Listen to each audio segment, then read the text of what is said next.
जहाँ गंदगी, धूल और अव्यवस्था हो। जापान की कोनमारी मेथड ने दुनिया को सिखाया है कि सफाई केवल चीजें हटाने का काम नहीं है, बल्कि यह पॉजिटिव ऊर्जा को बुलाने का सबसे बड़ा साधन है। पूज्य महाराज जी कहते हैं, साफ घर और स्वच्छ मन दोनों ही लक्ष्मी के स्वागत का आमंत्रण है। इसलिए रोजाना अपने कमरे, अलमारी और कार्यस्थल को व्यवस्थित रखें। यही माँ लक्ष्मी को बुलाने का पहला कदम है। दूसरा है वाणी और व्यवहार। लक्ष्मी वही वास करती है जहाँ वाणी में मिठास और व्यवहार में नम्रता हो।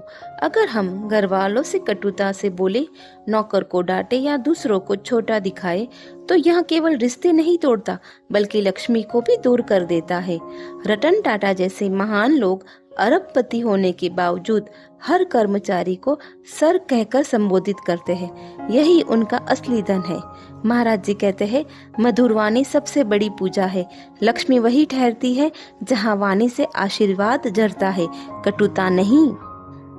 तीसरा है कृतज्ञता। जीवन में जो कुछ भी है उसके लिए आभार व्यक्त करना बेहद जरूरी है।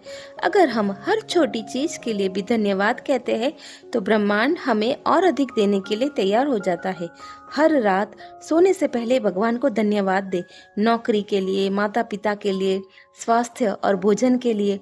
पूज्य वसंत विजय जी महाराज कहते हैं, कृतज्ञ हृदय में ही स्थायी लक्ष्मी वास करती है। जो केवल शिकायत करता है वहाँ सुख और संपन्नता कभी नहीं आती। हर दिन नया कुछ सीखते रहना चाहिए। इंसान की सबसे बड़ी शक्ति है हर दिन कुछ नया सीखने की आदत। अगर हम सोच ले कि अब सब आ गया, हमें कुछ नया नहीं सीखना, तो यही पतन की शुरुआत है। आज का युग उन्हीं का है जो सीखने और खुद को अपग्रेड करने के लिए तैयार है। महाराज जी हमेशा कहते हैं, जो सीखना बंद कर देता है उसकी उन्नति भी रुक जाती है। याद रखिए, लक्ष्मी उस व्यक्ति को पसंद करती है जो हर दिन कल से बेहतर बन रहा है। पांचवा है उल्लू का रहस्य। अब सबसे अद्भुत रहस्य, माँ लक्ष्मी का वाहन उल्लू क्यों है? उल्लू रात में भी साफ देख सकता है, यानी जब दुनिया अंधेरे में हो तब भी उसकी दृष्टि स्पष्ट होती है। यह हमें सिखाता है कि सच्चा धन शोर में नहीं बल्कि शांति और दूरदृष्टि में है। महाराज जी समझाते हैं, उल्लू संयम, मौन और स्पष्ट दृष्टि का प्रतीक है। जो इंसान सोच समझकर कदम उठाता है वही लक्ष्मी का प्रिय बनता है।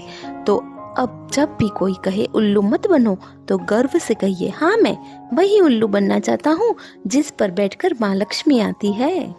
तो मित्रों, ये 5 बातें आज से ही अपने जीवन में अपनाइए। सफाई और व्यवस्था, मधुर वाणी और नम्र व्यवहार, कृतज्ञता की भावना,